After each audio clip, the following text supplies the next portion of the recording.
Ko se sprašujemo, kaj pomeni biti človek, ne moremo mimo vprašanja, ali obstaja ostra ločnica med človekom in drugim življenjem na tem planetu, zlasti med živaljo in človekom. Ali je torej človek kot samotno drevo, ki je po igri naključij ali z Božjo pomočjo ali kakorkoli vzklilo v relativni puščavi tega planeta, ali pa je človek zgolj ena izmed vej v razkošnem in močno spreminjajočem se drevesu življenja na tem planetu. Zdi se, da so ljudje imeli skozi zgodovino pravzaprav precej jasne odgovore na to.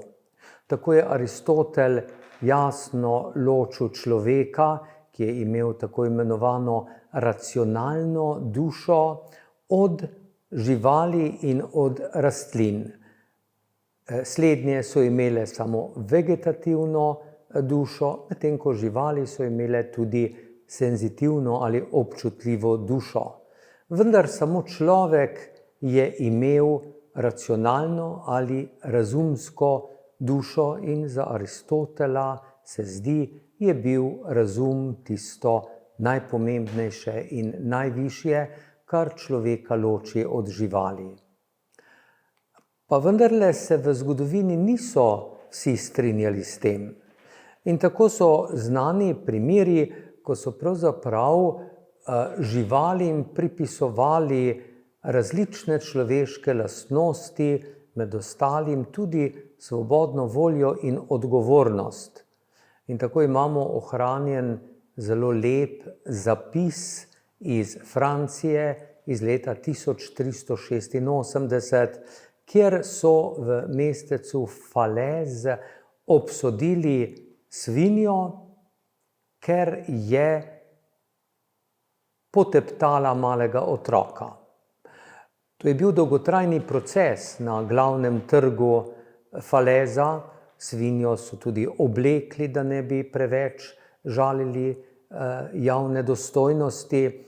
Bili pa so na sodišču tudi mali 3 ali 4 prašički, ki so tudi sodelovali pri tem kriminalu. No, svinji so takrat dokazali krivdo in jo tudi obsodili na javno obešanje v trgu.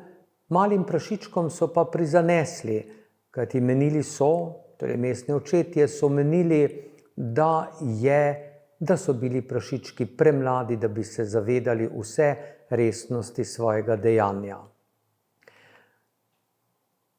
Tudi resni filozofi in znanstveniki so imeli svoje stališče o tem, ali je človek zelo različen od živali ali ne.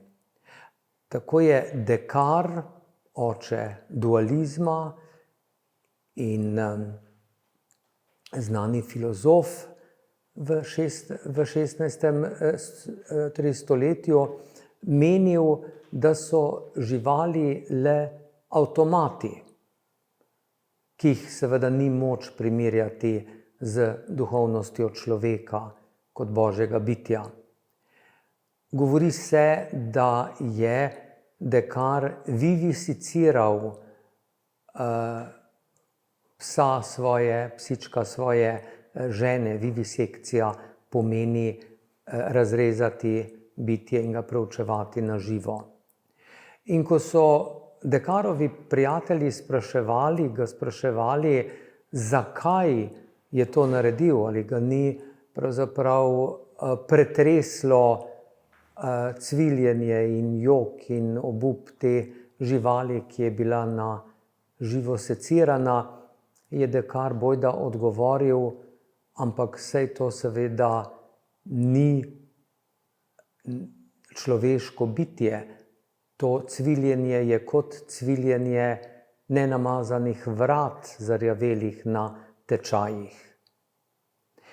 Po drugi strani pa je seveda vodilni znanstvenik, verjetno 19. stoletja, Charles Darwin po sicer zelo dolgotrajnem obotavljanju zapisal, da smo potomci živali, da smo potomci opic podobnim prednikom.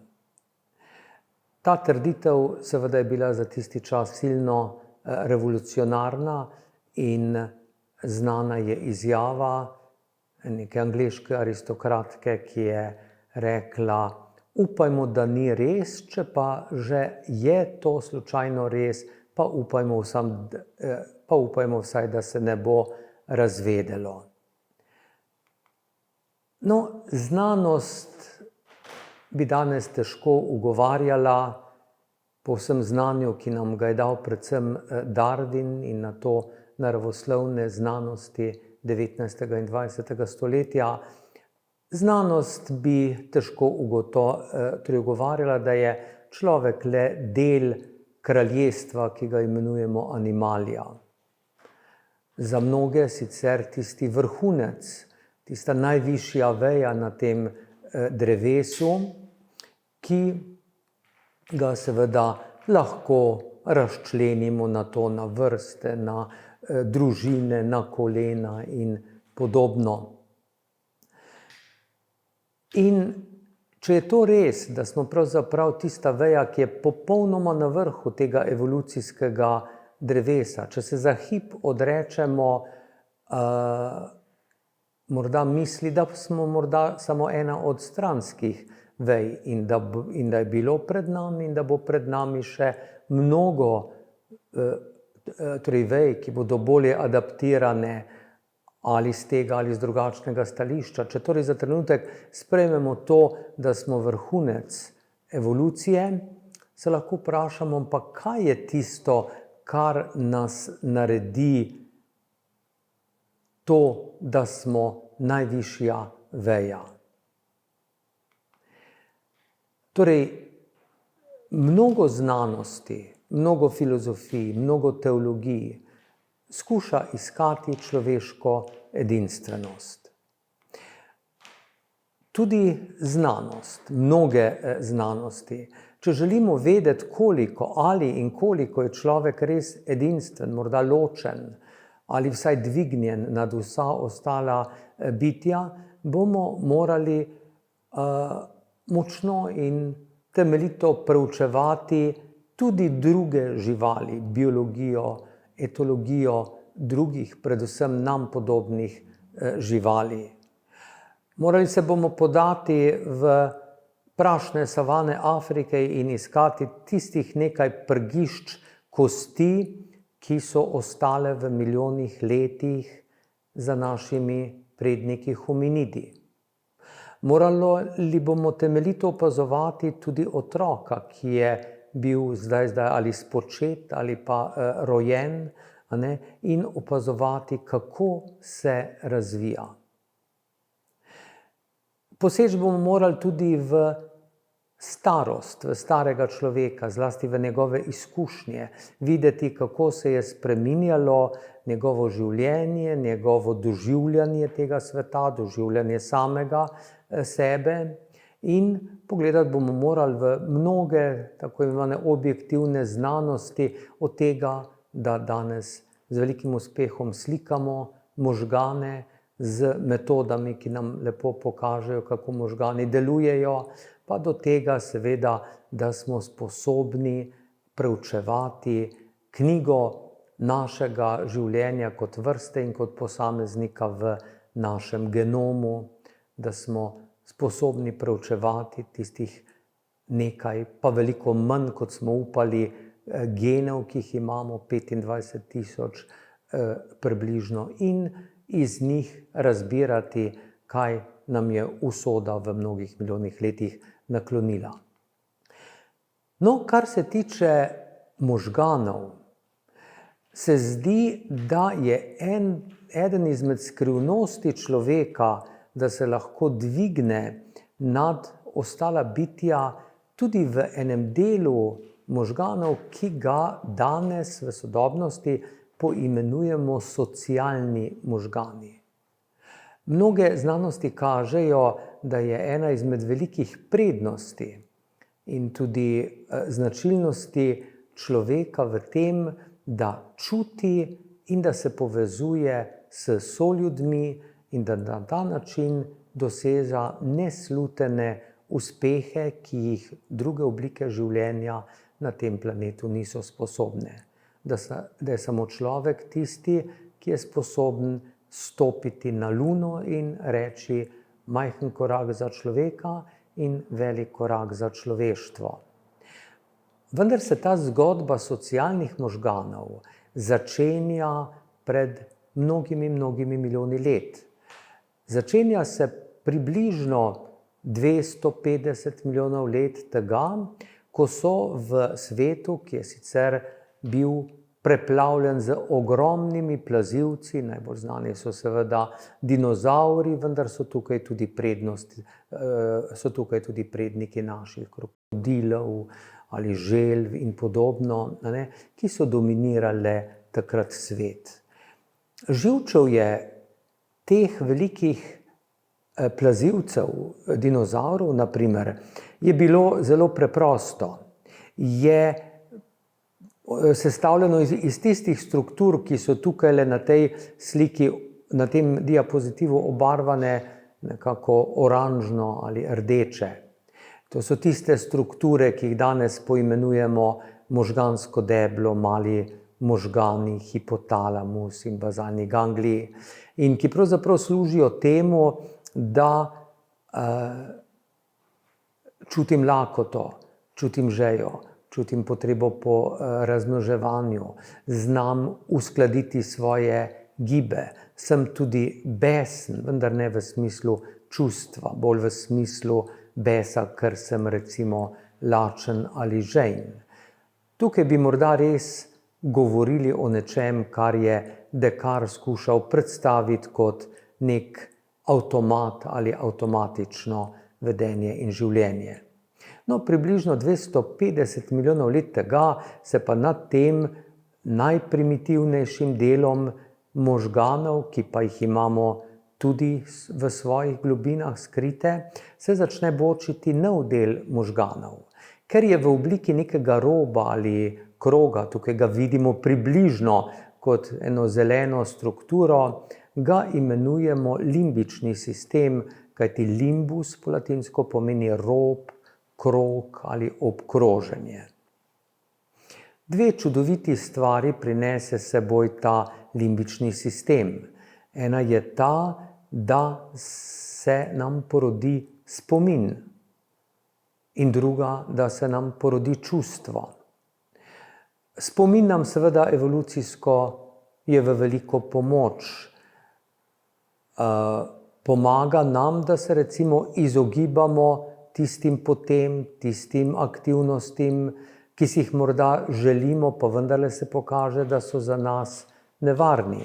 Če sem včeraj na poti do tistega jezera, kjer so neke čudovite jagode, skoraj da izgubil življenje, kajti tam je tudi Tyrannosaurus rex, potem se jutri ne bom odpravil po tej poti, pa naj si bodo tam še tako vabljivi sadeži. Rajše bom ubral eno drugo pot, kjer morda ni toliko hrane, vendar je ta pot manj nevarna.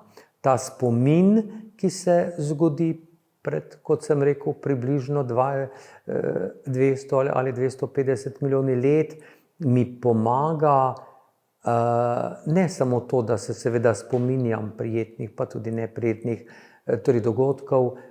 Glavna funkcija spomina je predvsem v tem, da mi pomaga lepše načrtovati naslednji dan. In drugo temeljno dodatno funkcijo, ki nam jo prinese ta limbični sistem, je seveda čustvo. Prvič v življenju tega planeta se zdi, da se rodi nekaj, kar bomo kasneje morda poimenovali naklonjenost, ljubezen, predanost, pripravljenost boriti se za nekoga, morda za svoje potomce. In vse to seveda pomaga, da moja vrsta preživi in da je uspešnejša. kako bi recimo imenovali tole aktivnost ali tole.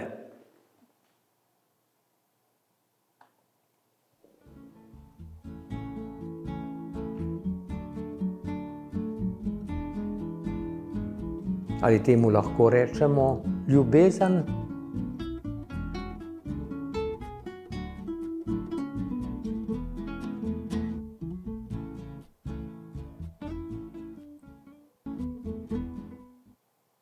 No, čustva so seveda del aktivnosti nove vrste, ki se rojeva pred približno 200 ali 300 milijoni let, in to so sesalci. Plazilci limbičnega sistema z spominom in z čustvi v glavnem nimajo. Seveda tudi plazilci instinktivno ščitijo in skrbijo za svoje potomce, ki so recimo v jajcih pod toplim peskom, vendar ne zelo zavestno, ne z veliko čustvi. Limbični sistem in čustva nam zato odkrijejo še eno drugo plat razvoja človeka ali razvoja k človeku.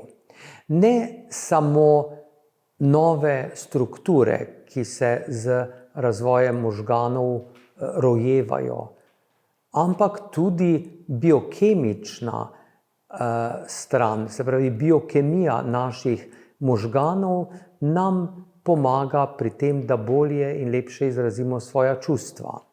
Tako vemo, da imajo vsi sesalci nevrotransmiter, to je kemični prenašalec, ki ga imenujemo oksitocin.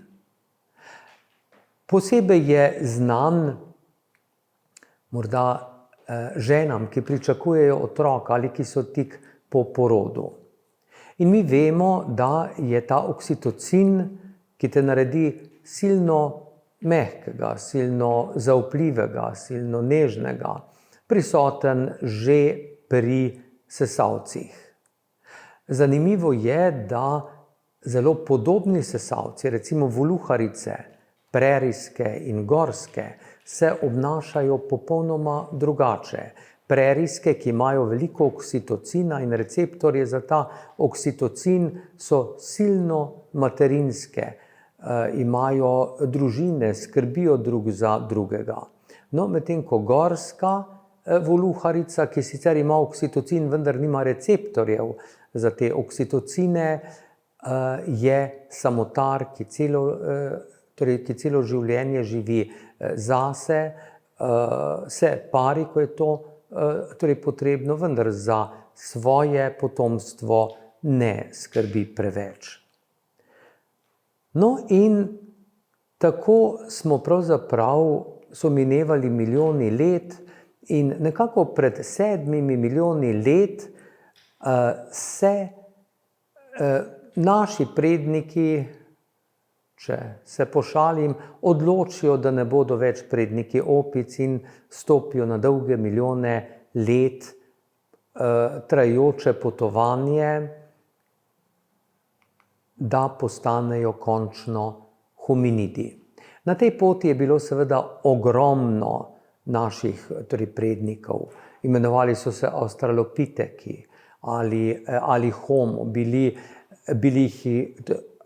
jih je zelo veliko vrst in mi smo od njih sedaj poslednji in tudi edini.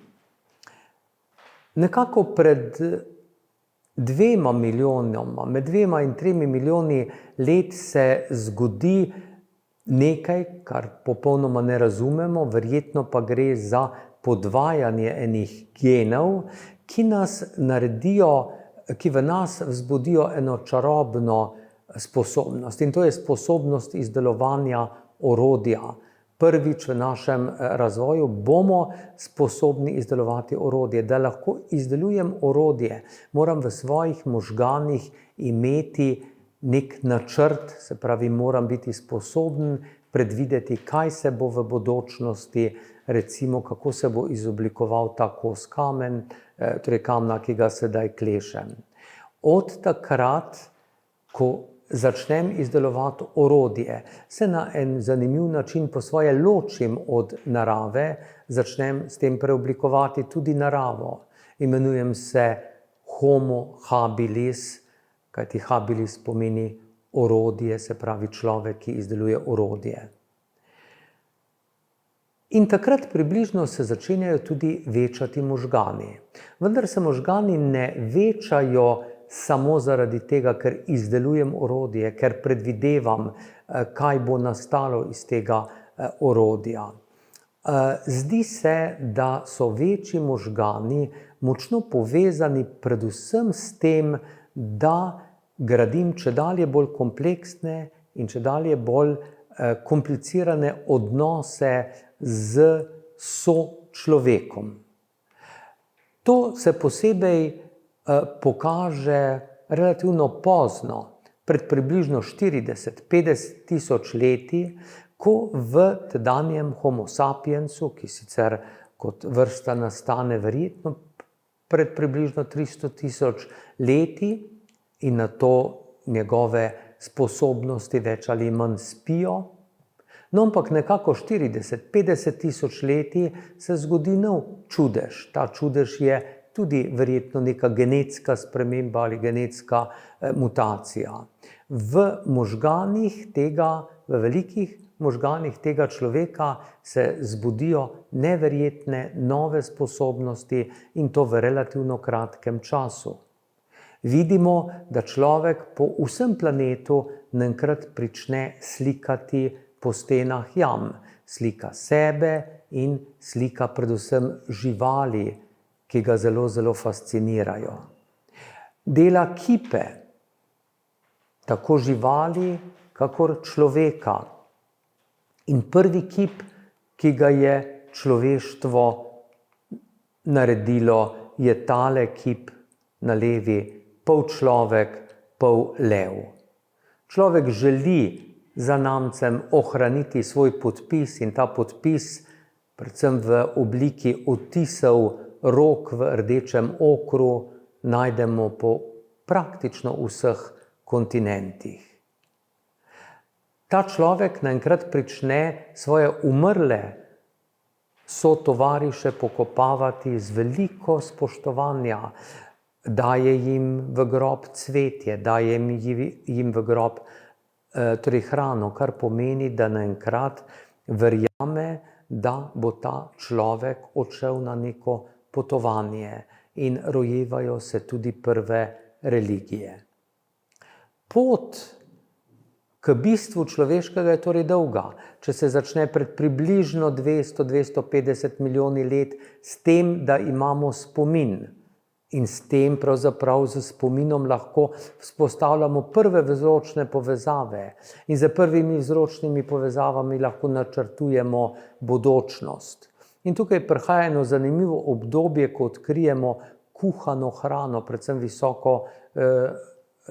visokoproteinsko, recimo ribe, to je hrana, ki je silno podobna, ki je silno pomembna za dozorevanje dela naših možganov, tako imenovanih ovojnic, živčnih ovojnic mielina.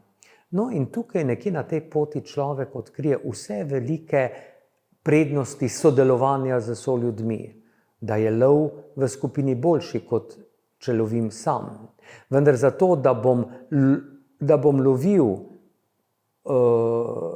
uspešno, je dobro, da jaz na nek način skušam razumeti, kaj ti misliš, da iz tvojega obraza, iz tvojih kreten, iz tvojega glasu in krikov razumem, kaj ti želiš in kaj nameravaš. To se imenuje teorija uma. In potem mi nekje se rodi en del možganov, nov del možganov, ene nove celice, ki mi omogočijo, da ne samo to, da jaz razumem, kaj ti nameravaš ali kako ti čutiš. Jaz naenkrat začnem čutiti zelo podobno kot ti. Jaz zelo dobro čutim tvojo bolečino ali tvojo zadrego. To so tako imenovani zrcalni nevroni se mi rodijo. In rodi se nov socialni element in to je empatija. Na nek način moram razumeti, da čisto vse, česar si želim, morda v globinah svojih možganov in je lahko povezano z agresivnostjo, z seksualnostjo, z nasiljem, da ni dobro. Da je dobro, da če živim v skupini ljudi, da vzpostavim neka pravila, iz katerih se bo potem rodila tudi etika in morala. In potem je samo korak še do tega, da pravzaprav začnem svoja občutja, svoje misli razlagati, da iz neartikuliranih krikov se rodijo besede, jezik.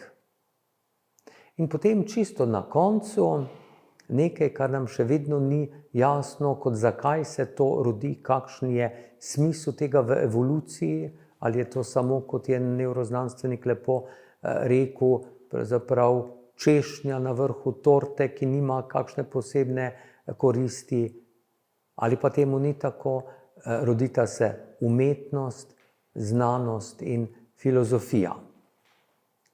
Torej, zdi se, da večji možgani, ki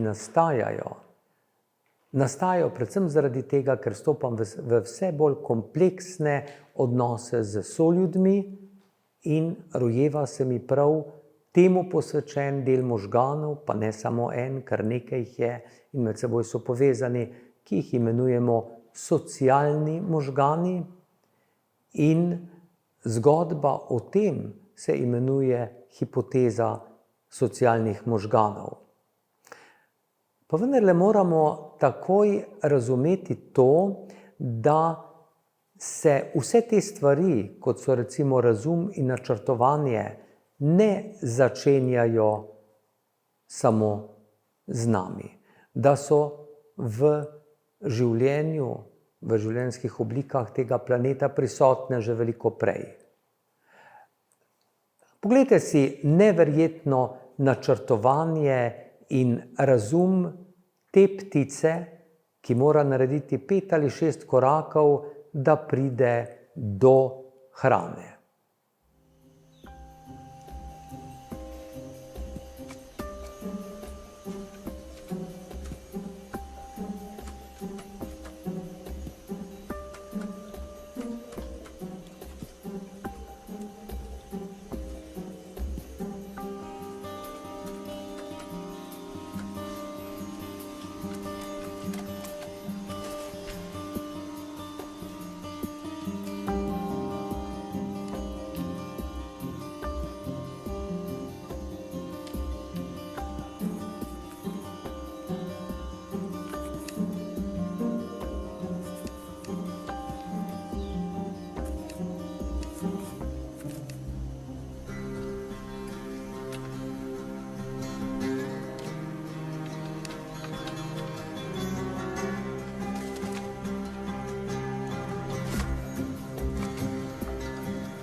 The crows have done amazingly well.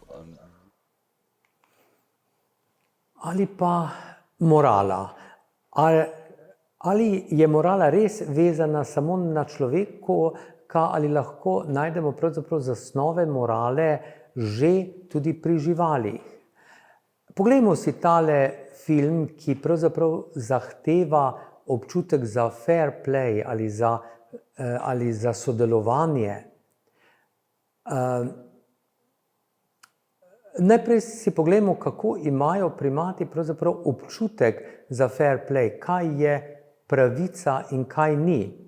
Videli boste dve opici, od katerih se pričakuje ista naloga, morajo podati en kamenček eksperimentatorju. In vendarle ena za nagrado dobi kumarico, ena pa grozdje. The one on the left is the monkey who gets cucumber. The one on the right is the one who gets grapes. The one who gets cucumber, note that the first piece of cucumber is perfectly fine. The first piece she eats. Then she sees the other one getting grape, and you will see what happens. So she gives a rock to us, that's the task. And we give her a piece of cucumber, and she eats it. The other one needs to give a rock to us. And that's what she does. And she gets a grape. And she eats it. The other one sees that. She gives a rock to us now, gets again cucumber.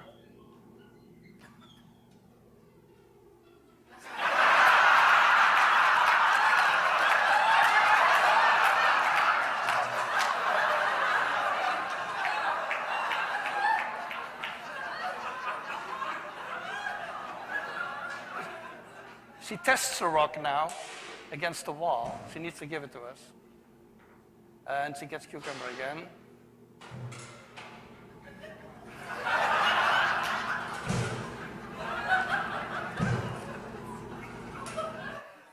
So this is basic. O tem, kaj je torej pravica in fair play, imajo že zelo dober občutek primati. In podobno je eden izmed stebrov morale tudi, ali sem sposoben sodelovanja takrat, ko ni v mojem interesu. In v naslednjem videu boste znova videli dve opici, ki, če želita hrano, morata sodelovati. In v prvem torej delu sta lačni obe, v drugem pa je ena sita in ji pravzaprav ne bi bilo treba sodelovati. This is a very old video from the Yerkes Primate Center where they train chimpanzees to cooperate.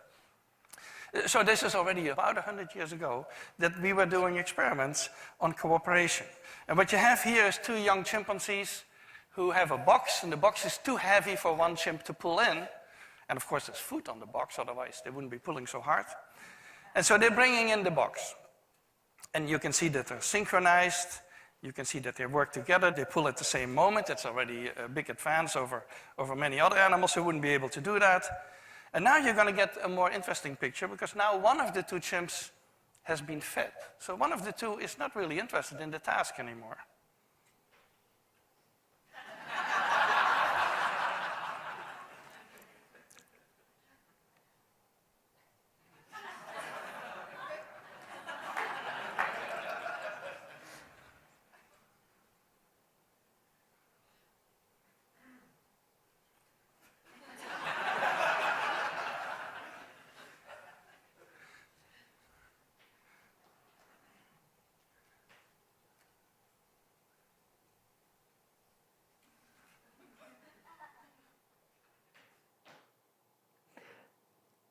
No, to, da sodelujemo, je pravzaprav tako pomembno, da danes vemo, da imamo posebne predele možganov, kjer obstajajo posebne celice, ki so zelo aktivne takrat, ko sodelujemo z soljudmi.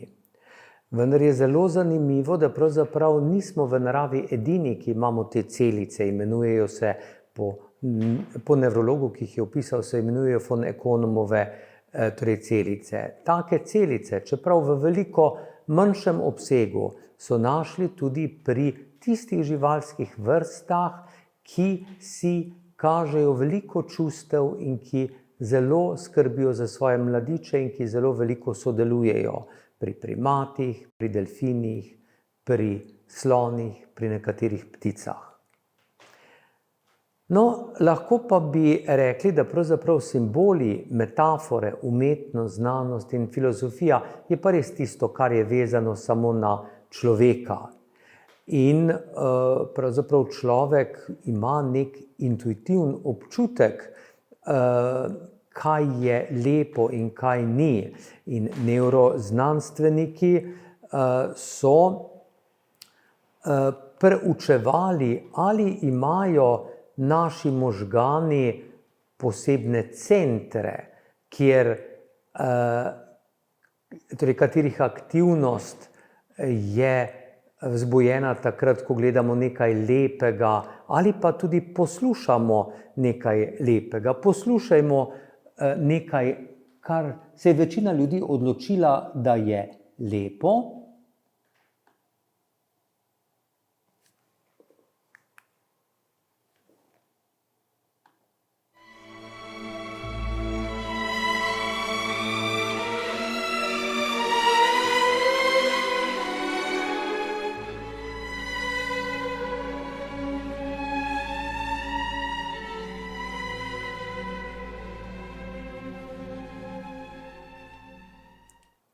To je Gustav Mahler in nekaj, kar je večina odločila, da ni lepo, to je György Ligeti.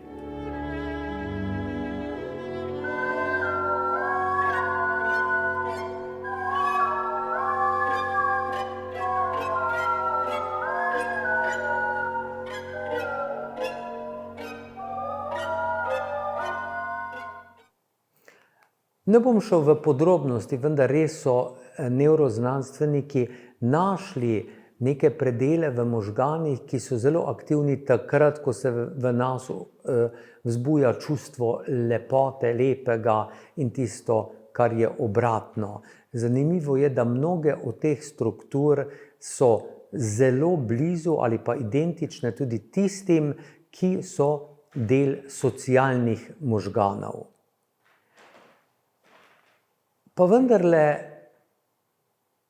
se lahko vprašamo, ali je to res značilno samo človeka. Prav v Sloveniji je bila najdena piščal, ki naj bi bila pravzaprav piščal, ki jo je naredil neandertalec. Se pravi, nam podoben hominid, ki pa je živel 100 000 let pred nami. In je morda ustvarjal glasbo.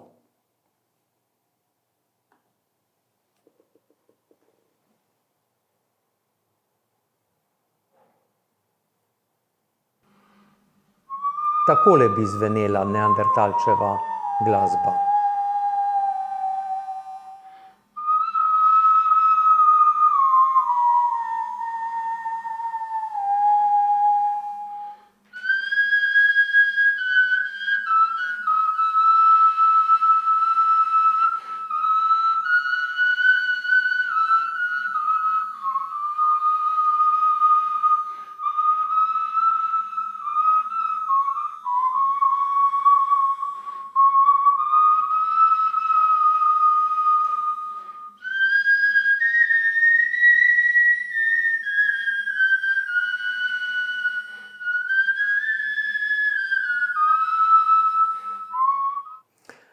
No, pravzaprav nas ne bi čudilo, če bi tudi neandertalec ustvarjal glasbo. Moramo povedati, da je imel dosti večje možgane, kot pa jih imamo mi, homo sapiens. In vendar pa je res, da ni imel tako zelo razvit čelni reženj, ki ga imamo mi. Prav čelni reženj tukaj za našim čelom ima veliko vlogo pri socialnih možganih. In o tem nas je naučil nesrečni bolnik, nesrečni človek, katerega ime je bilo Phineas Gage, ki je po nesreči dobil ogromno železno palico, ki mu je presekala sprednji del možganov, vstopila tule pod očesom in nato izstopila tukaj in mu praktično odrezala ta sprednji del možganov. Kaj smo videli pri Phineasu Gageu? Videli smo, da se nič hudega nevrološkega ni zgodilo. Še vedno je videl, še vedno je slišal, še vedno se je gibal, še vedno je imel spomin, vse. Razen ene stvari, zelo se je začel spreminjati. Ta človek je bil prej ljubeč družinski oče, ki je vzorno skrbel za svoje, se je naenkrat odselil, se potikal po cirkusih, iskal zlato, in se je kot osebnost popolnoma spremenil, postal je drugi socialni Phineas Gage, njegova družina ga ni več prepoznala.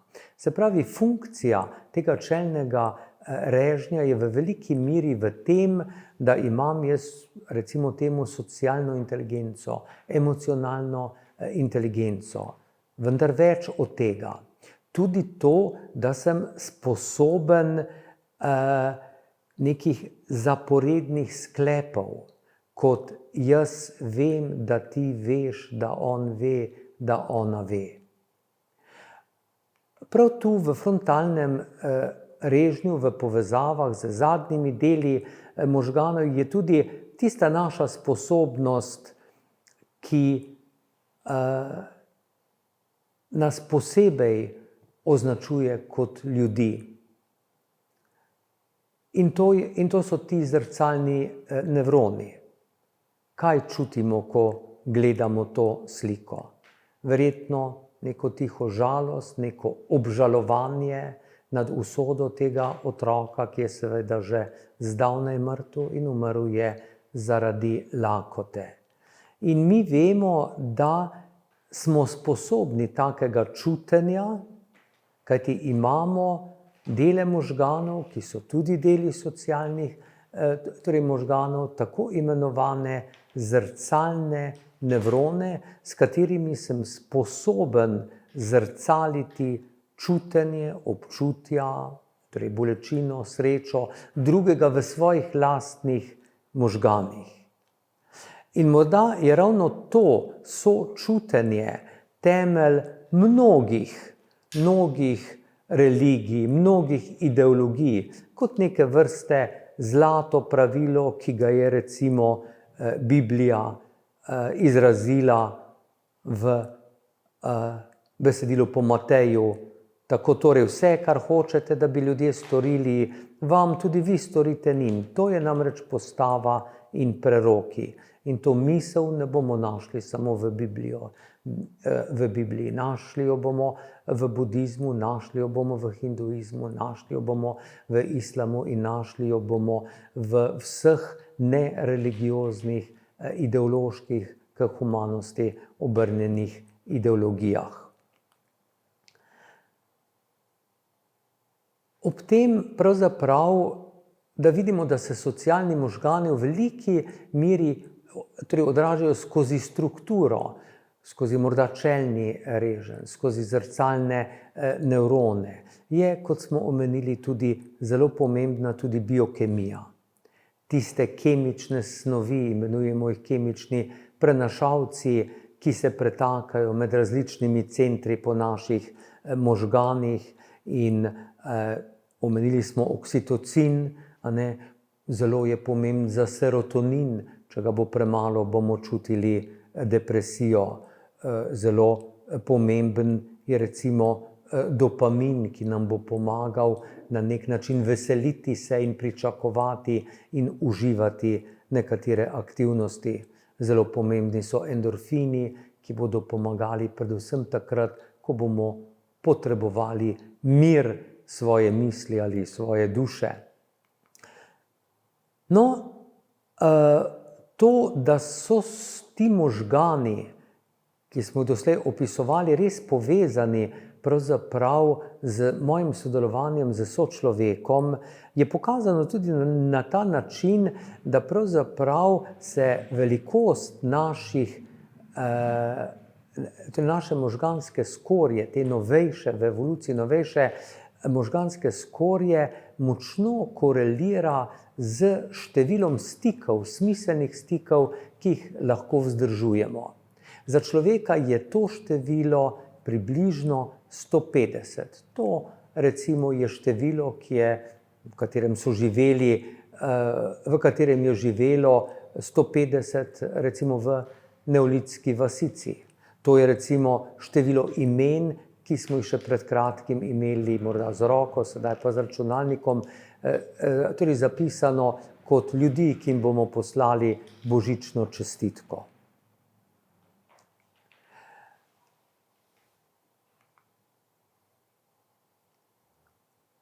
Pa še nekaj nam ti socialni možgani omogočajo. In to je, da lahko razmišljam v stopnjah intencionalnosti. Kaj to pomeni? Človek obvlada približno 5 stopenj intencionalnosti. Sposoben je razumeti bistvo tega stavka. Vem, da verjameš, da to ne razume, da od njega pričakujemo, da bo pripravljen delati po noči. Če skušamo uvesti 6. ali 7. stopnjo intencionalnosti, bomo omagali. In vidite, tako lahko te socialne možgane izrazimo tudi v strukturah. Ne bom šel v podrobnosti, ampak zelo velik del teh socialnih možganov je vezano na čelni reženj, zlasti na spodnji, tukaj za očmi, in tudi na ta središčni del možganov. To bo del, ki bo v veliki meri vezan z emocionalno inteligenco, z socialno inteligenco, z mojo osebnostjo in podobno. Tudi v zadnjih delih možganov imamo dele socialnih možganov. To so predvsem tisti, ki mi omogočajo razumeti, kaj je to jaz mene in jaz drugega človeka. In seveda tudi v globinah možganov so predvsem deli limbičnega sistema, med njimi zlasti jedro, ki ga imenujemo amigdala, jedro, ki je povezano z strahom, z borbo, z bojem, in tudi to jedro zelo oblikuje tega socialnega mene. So situacije, ko pravzaprav razmišljam zelo socialno, empatično. In takrat bodo aktivni ti socialni možgani, zlasti, kot sem prej omenil, ti možgani, ki so za čelom in jih imenujemo čelni reženj. In bodo drugi trenutki, ko bom orientiran predvsem nase, predvsem na svoje lastne dobre situacije, svoje lastno telo, torej, ko bom egocentričen, in takrat se mi bodo aktivirali predvsem drugi deli možganov, naprimer ene, ki so za ušesom in ki jih imenujemo senčnični reženj. Če se torej vprašamo, ali je torej vsa ta človekova sposobnost biti tako dvignjen nad naravo nekaj, kar je prišlo nenadoma? Ali je to pravzaprav plod neke dolge, težke poti, polne tudi stran poti, skozi milijone in milijone let? Potem bi današnja znanost rekla najprej to, da smo res pravzaprav zgolj zvezdni prah, da smo nastali zaostanki tistih velikih zvezd, supernov, ki so umrle in v svoji smrti sprostile vse te elemente, iz katerih je zgrajeno našo telo. Tudi možganske celice in tudi možgani.